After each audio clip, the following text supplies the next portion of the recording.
Hello, Annapolis. I've given this talk to audiences without PowerPoint, so feel free to look at the slides or not.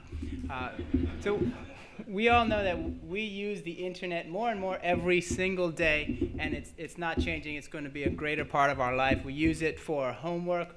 We use it for teaching. We use it for paying our bills, meeting our friends, and organizing Ignite Annapolis. We just use the internet for everything. We do know that the security of the internet or the insecurity of the internet is killing us. It is draining us of individual resources through identity theft, which gets all the headlines, but also through cyber fraud, which is actually a larger problem that doesn't get a lot of attention. And it is draining our companies of competitive advantage, both domestically inside the United States and globally through stealing of intellectual property, technology assets, and know-how. And we are also becoming less secure through theft of our military secrets, both in the field and through our homeland by stealing Border Patrol processes and schedules and information.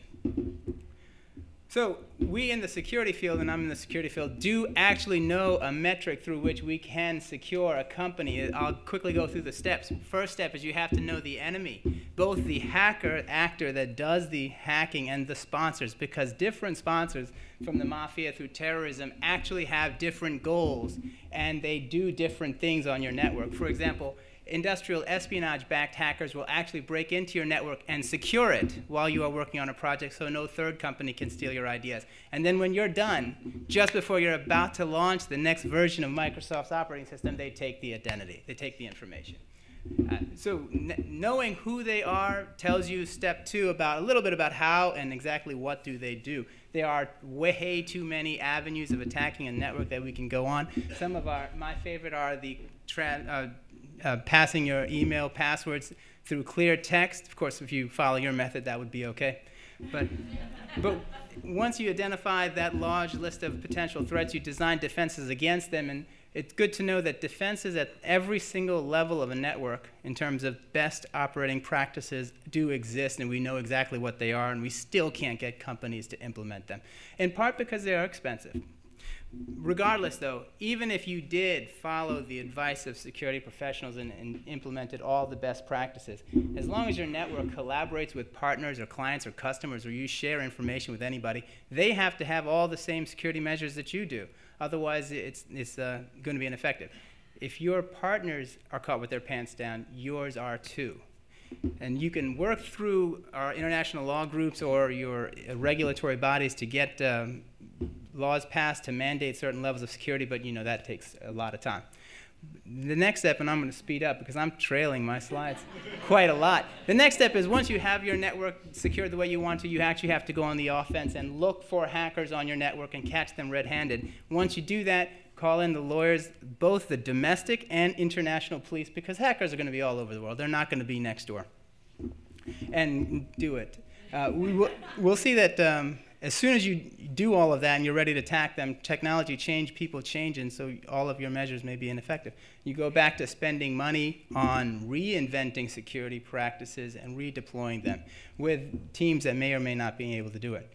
So the bottom line is companies can't do security, but the government can do security. The government does have the capacity to track internet traffic all the way to the root of the internet. The government can have large-scale, real-time, actual protocol analysis on packets down to the bit level and know who's doing what. They already know the hackers. They know where they are. They know what they're doing already. So once and the government has a global law enforcement capacity, relationships with foreign governments, and they can go down. The government, if they choose to allow themselves to do it, can plant a compromised piece of code in a server on a laptop of a hacker and with a drone airplane drop a tear bomb into their apartment and send SWAT people in to go do it. It's true. So the cost savings are going to be huge if the government takes over security. Yeah. Businesses won't be asked to spend money on security, which are ineffective, and that will raise their revenues and raise their tax revenues. And if we do go through security where the government can treat security like they treat physical crime, nobody asks you to go up and fight against the mafia. Why would we ask you to go up against the mafia-backed hackers and defend your network. That's just not going to be practical. I would like to say that while we have military police to cover military networks and physical crime, we now have had President Obama announce a DoD Cyber Command to cover military networks. So there is progress towards what we're saying. For non-DoD networks, the FBI and lots of law enforcement, we suggest they have law enforcement capacity with the FBI Cyber Squad. And for everybody else, DHS and the Office of Cybersecurity can coordinate the use of all cybersecurity processes. And I think we're at the end. Thank you.